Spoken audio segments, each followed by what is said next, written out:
Hello बच्चों, तो आज मैं मैथ्स के एक बहुत छोटे से कॉन्सेप्ट के ऊपर बात करने वाला हूं, जिसकी वजह से आपके बहुत सारे क्वेश्चंस गलत होते हैं। मतलब बहुत सारे क्वेश्चंस आप गलत कर देते हो इस छोटे से कॉन्सेप्ट की वजह से।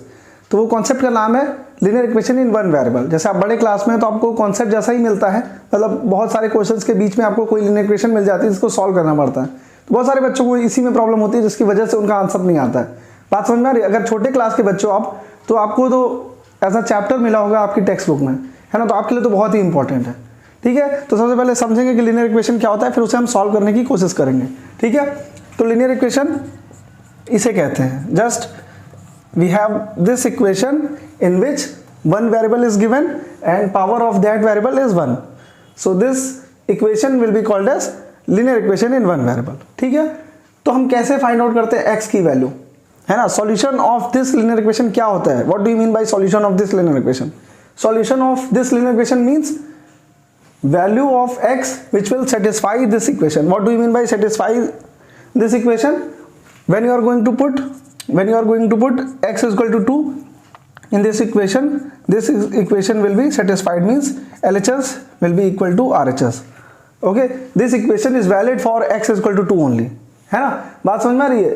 Then this will be called as solution of given equation.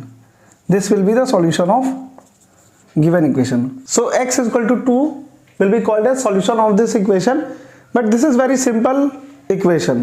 You are going to get very difficult equations in your textbook or in any questions. Okay, तो इन टाइप की linear equation in one variable को हम बहुत easily solve कर सकते हैं। इसके लिए आपको समझना पड़ेगा वेइंग मशीन को। आपने तराजू देखा होगा, आपने देखा होगा कि जब तराजू के एक पलड़े पर कुछ वेट डालते हैं तो वो नीचे आ जाता है।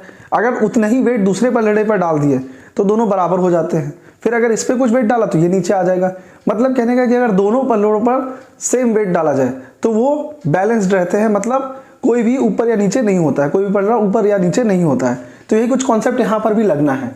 अगर आप LHS एंड RHS जो लेफ्ट हैंड साइड में मिल रहा है आपको, उसे LHS बोलते हैं। ठीक है, अगर आपने LHS में 5 सब्ट्रैक्ट किया और RHS में भी 5 सब्ट्रैक्ट किया तो जो इक्वेशन है उसकी इक्वालिटी पे फर्क नहीं पड़ेगा। तो अगर आपने LHS एंड RHS में सेम ऑपरेशन अप्लाई किया तो उससे इक्वेशन की इक्वालिटी पे कोई फर्क नहीं पड़ेगा। मतलब LHS RHS बदल सकता है बट इक्वालिटी पे कोई फर्क नहीं पड़ेगा। बात समझ में आ रही है? तो यहाँ पर हम 5 सब्ट्रैक्ट करेंगे from LHS and RHS both.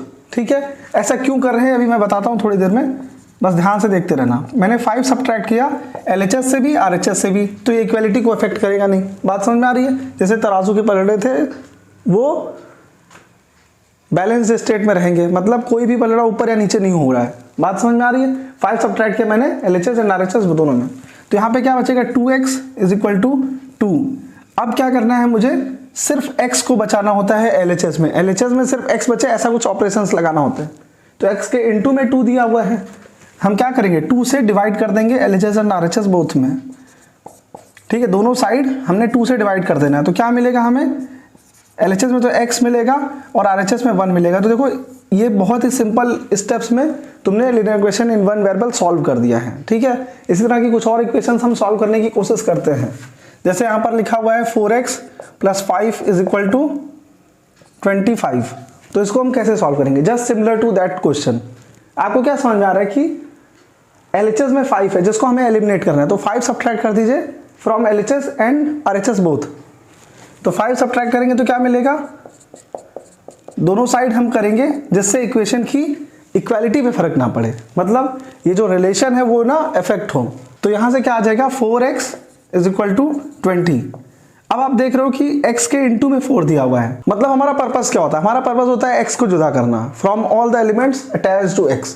x के साथ जो भी कुछ दिख रहा है जुड़ा हुआ, उन सबको आपको एलिमिनेट करना है, उनको सबको हटाना है किसी तरह से LHS से, जिससे LHS में सिर्फ x बचे, तभी तो उसकी वैल्यू आएगी। मतलब हम सॉल्यूशन फाइंड कर रहे हैं इन एनी मैनर, समझ में आ रहा है? तो यहाँ पर हम 4 से डिवाइड करेंगे LHS एंड RHS बोथ में, तो क्या मिलेगा हमें x इज इक्वल टू 5। तो इस तरह से कुछ सिंपल स्टेप्स में तुम क्या कर सकते हो, सॉल्व कर सकते हो किसी linear equation in one variable को। अब मैं तुम्हें एक लीनियर इक्वेशन दे रहा हूँ जिसे तुम्हें सॉल्व करना है और कमेंट में आंसर लिखना है। ठीक है, तो जैसे तुम्हारे पास एक इक्वेशन लिखी हुई है कुछ इस तरह की, ठीक है, इसको तुम्हें सॉल्व करना है और आंसर कमेंट में लिखना है। ठीक है।